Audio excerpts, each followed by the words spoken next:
Hey guys, how's it going? Today I wanted to talk about the importance of meditation in your everyday life. How important is it? Well, to me, it's super important. After all, we all need time for ourselves, right? So if you have a very busy schedule, sometimes it's good to just close your eyes, take a moment to breather, and not think about what's happening too much in your life, because life can be stressful. So I believe very deeply that it's very important to actually take out some time to meditate so that you're able to recenter yourself. How do I do that? Well, it's simple. You can either read books about meditating and learn things about it. But me personally, what I like to do is go on YouTube. It's simple. And sometimes have a guided meditation. You can simply type guided meditation, and people will have this nice little music in some way, and they'll have a voice, and they will guide you through all the steps that you need to do in order to get your meditation groove on. But personally, also, like, if you don't have access to that at the time when you do want to meditate, I would say that an important thing to do is just to basically try to stop thinking too much and just take a time out. You know, you could basically just simply go in your car or in your room or whatever, and easily just close your eyes. If you can, cross your legs or whatever. Try to center yourself. You don't want to like slouch and stuff like that, but you should at least try to be present, because trust me, when you're meditating, I have fallen asleep too. It's actually harder than you think, because you'd think like, oh, I'm gonna clear my brain out and stop thinking and it's gonna be easy, but it doesn't really happen that way. Technically, when you try to stop thinking, what happens a lot of the time is that you actually have so many more thoughts that start popping in your head, and then you're just not able to really stop yourself from overthinking, if that makes sense. So that's another thing. I did try, for example, a meditation class, which was more of a Buddhist thing, where they had you repeat 3 words. I forgot, they were in Japanese, but they had you repeating these words over and over again, which really kind of bothered me. I thought it was cool, but I guess the fact of repeating these words is supposed to make you be able to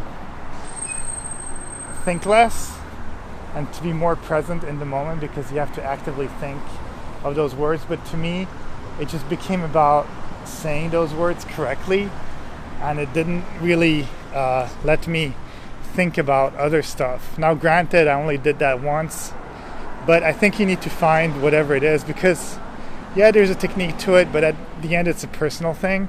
So I think you need to figure out what works for you, and then you'll be able to actually reach the status of meditation that you want to get to.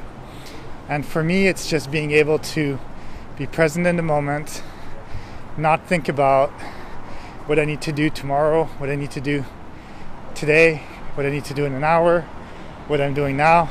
I just want to be present, clock out from the world, and basically kind of do my thing. And I'll be honest too, these walk and talks are kind of my meditation in some way too, because we all have jobs, we all have lives to get to, and the fact of not having to think about them for a little while, and for me to at least talk about some sort of subject to a vast number of people on the internet, and for whoever stumbles on this video basically to listen to it, it's kind of cool.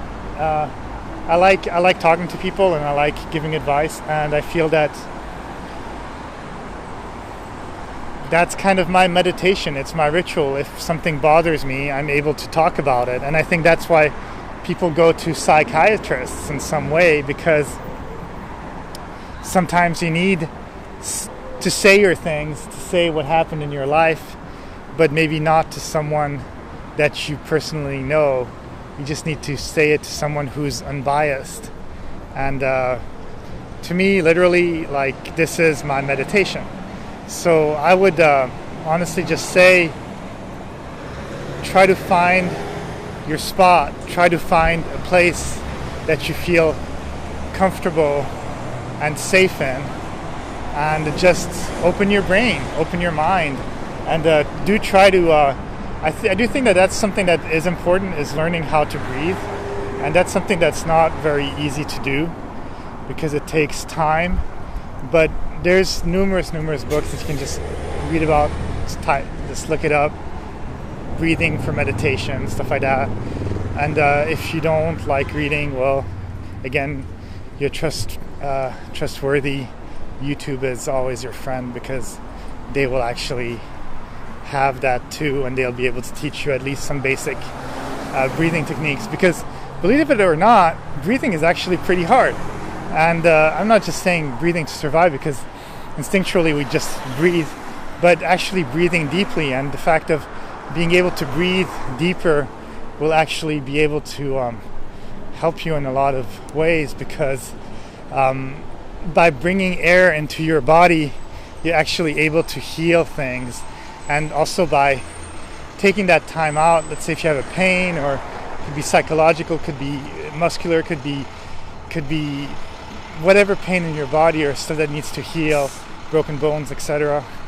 Like, it's very important to actually take your time and breathe in, and basically remember that, and focus on the stuff that is actually hurting or what needs to be worked on. And by breathing and slowing it down, what happens is your heartbeat slows down, the aging slows down, everything slows down. And sometimes the brain is working so fast that by meditating, you're able to slow down the time inside of your brain and actually really do good to you in some way. It actually really brings in that energy within yourself. And once you have the energy within yourself, within your body, it's actually able to heal. And it seems like a little bit of mumbling, this thing, but it's actually true. And unless you've done it, and unless you've experienced it, you might think that this is just crazy talk. But breathing, and actually, on another note, having enough water that you drink throughout the day is super important too, because again, we're mostly made out of water, and the fact of consuming water that evaporates or gets used for energy within our body is very important. So breathing and water kind of go hand in hand, and they're able to help you achieve that higher up meditation state, which basically will enable you to heal your body, heal your mind, heal your day. And sometimes you do need to stop, relax, slow down time so that you're able to resolve something. It's kind of like in a video game, you're not able to pass a stage and you're trying over and over again. And then you're like, you know what? At the place of rage quitting, it's better to put down the controller, switch off the console, do something else, reset yourself. Then you go back in, and all of a sudden you just pass the stage on the first try. And that's the thing. So you have to be able to do that within your life. Reset yourself, step away from it, then come back to it, and magically the things resolve. Well, that's it for my little meditation spiel. Have a great day, and I'll talk to you soon. Bye.